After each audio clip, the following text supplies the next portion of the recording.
Hey YouTube, Awesome Rider here. In today's video, I wanted to talk about something in regards to Rider's future here in the US and other places too, but obviously because I live in the US, I'll primarily be talking about that.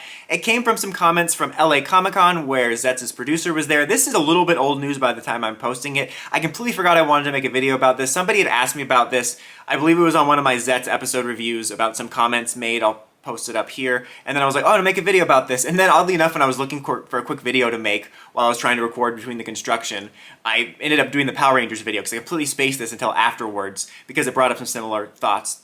But anyway, I wanted to talk about it anyway. Like, first of all, I just wanted to highlight this quote, which I'll clip from Toku Nation, about him saying that they made the series with the international fans in mind while trying to stay true to kind of the hallmarks of Rider that we all know from Japan. And I think that really shows in Zeztz so far. I've talked about that in almost every review, how they do a good job of balancing, kind of, I think, trying to put their best foot forward and make it seem cooler. I mean, it is cool, but you know what I mean. Toku can get pretty wacky, and if you throw people in the deep end, they'll be like, what the hell is this noise? But you know what I mean? Like, they're trying to show off the cooler aspects, make it a little more palatable, while also incorporating, you know, some of the formula, stuff like the capsims. I think that's the thing I noticed most, because I think from Double onwards, Rider has gotten even more toyetic, and it's gotten worse over the years, especially in the last 10 years or so, where it's just so obvious and they're throwing so much at you that it kind of takes you out of it sometimes. And I think they're doing a good job of, like, where we can tell, like, oh, they're selling the new toy. You know, the new toy comes out on HLJ this week, and we can notice that, but they're kind of hiding it more so it seems more like a real show, if you know what I mean? Like, so I think they're doing a good job of that, is what I wanted to say, and I think that can be felt, and I think they're handling that well. But mainly, I guess, this isn't quoted in the article, but according to the commenter, and even if this is not true, I think it's an interesting idea to talk about. There was the talk of Rider's future. You know, hopefully we continue to get it simulcast after Zeztz. I think that'd be great. But he talked about how he'd like to see Rider adapted more in countries like the US and Brazil. And I don't know whether he meant, like, well, he said adapted, but I was thinking about, like, new shows made, whether he meant, like, we would do adaptions like Ryuki, or maybe even us make our own versions. And I think both of those are going to set the Eagleton purists on fire, but I think that's really interesting. You know, especially, I remember to talk about this because I was talking about Power Rangers adaptions and stuff, and, like, does Sentai need PR and whatever. And I'm sure, especially with Rider being simulcast now, you're going to get the Eagletonians being like, well, we don't need it now that it's simulcast, you can watch it in its original form. But I think it's interesting. Like, obviously, it's kind of different, because with Power Rangers, I feel we're in such a position I want to see us try something new and not go back to adaptions. But Rider's in a different place where they're not trying to do, like, a Netflix original next hit. So if they wanted to do a Dragon Knight style adaptation, I wouldn't be opposed to it. You know, I know we have the simulcast, but that doesn't mean necessarily we would do Power Rangers where next year, where we have whatever Rider we're getting, they would do some sort of Zeztz adaptation somewhere. Like, we could pick and choose, and I wouldn't mind seeing what comes out of it. Like, that's what I liked about adaptions when we did them, is I liked seeing, like, people looking at the suits in the world and creating their own story. Like, especially if they do as much of their original stuff as possible. Like, I'm very much a hot take, not just with Toku, but when it comes to reboots or reimaginings or whatever, is like, I don't care if you stay true to the source material. I actually encourage you not to.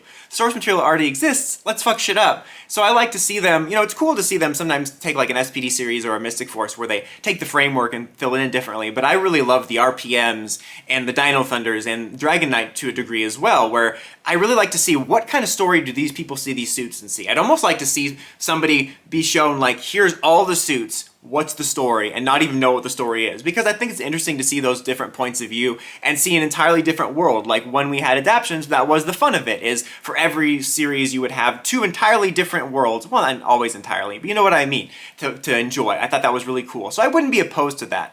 Now, the idea of someone making their own Rider series, I'm sure also sends the Eagletonians quaking in their boots, because apparently, according to the tokusatsu community, no one in the history of Earth can make Toku except for Toei. You know, I think it's very closed-minded. I think that, like, there's this weird bias from Western fans against Western fans or Westerners. I don't know, it's really weird.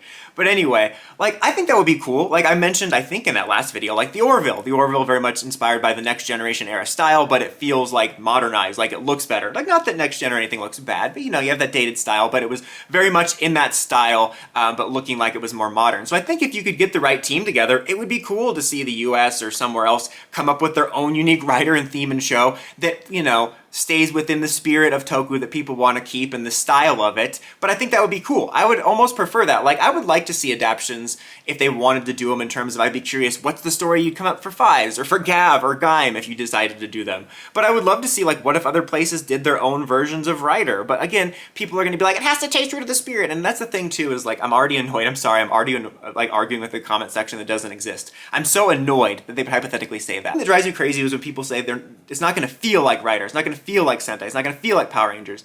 That's subjective. You can't speak for everyone when you say that, man. And also, I'm a hot take. I like things having different feelings, like with the Power Rangers reboot, or we did our own Rider show. I encourage it to feel different. What's wrong with something having a different feeling? Why can't a franchise have a spectrum of different feelings for things? Like even with Star Wars, like the prequels feel different than the originals, feel different from The Mandalorian, feel different from Andor, and I think that's great. You know, I like when they have different tones. I don't think there needs to be always a through line. But I think ideally, to keep the Eagletonians at bay, you'd want to have a show that keeps the spirit and style of Toku. And I think that would be kind of cool if US were to do something like that. And that doesn't mean the simulcasting can't continue. It would almost be cool if they decided to do something like that and then we did adaptions in comic form, because I would be really curious what different creators would come up with when it comes to like these different suits in these different worlds. But I think that, you know, right now the future looks kind of bright for Rider. You know, I know there's going to be a lot of people that think we don't need anything else with simulcast, which maybe is true, but if they decided to like make a Rider show here or to do some sort of adaptation in some form, I'd be game just to explore, you know, giving Rider more exposure. But what do you guys think? Would you be open to them adapting some older Rider series? I don't think they would do it in a comic, but in a comic or live action, or would you be open to them making a live action show here that was, you know, done by us but in the spirit of Toku? I wouldn't mind that. I feel like a lot of people are going to see it like the US version of Inspector Spacetime they made in Community. But anyways, let me know what you think in the comments as always. Till next time, Dawson Rider signing out.